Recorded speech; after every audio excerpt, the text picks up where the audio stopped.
Sürekli mükemmel.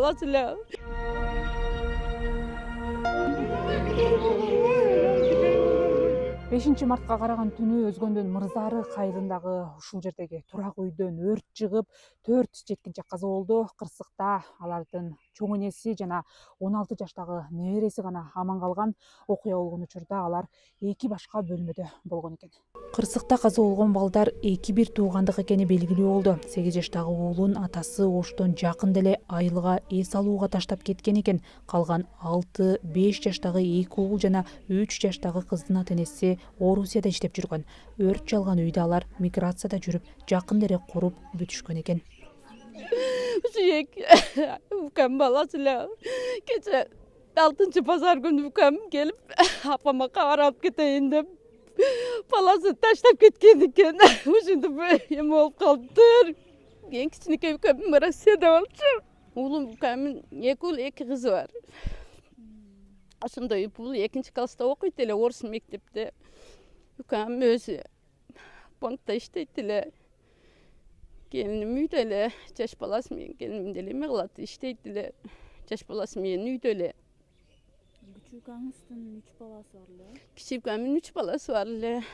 Өрт электр тогунан улам тутанганы айтылууда. Үйдүн дээрлик 70% күйүп кеткен. Өзгөчө Кырдаалдар министрлиги кабар кечирээк жетип калганын, өрт түнкү саат 3:50 чамасында өчүрүлгөнүн билдирди. Жерине биздикилер 14 мүнөттө жетип келген, өзүбүздүн бөлүм сразу жумуштарын баштап атканда уже бул өрт түнкү саат 1:30 эле башталган экен. Биздин балдар толук кандуу 2 пожарный машина келип иш алып барган бул жеринде. 2:40 уже курчоого алып, 3:50 толук кандуу өчүрүшкөн. Ичинде 4 энеси менен 6 болушкан. Энеси менен дагы бир небереси болгон 2010-жылкы. Алар ушу терезеден чыгып кеткен.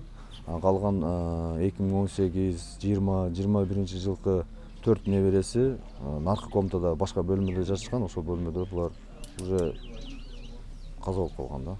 Уланып элечи. Күйүп да калган.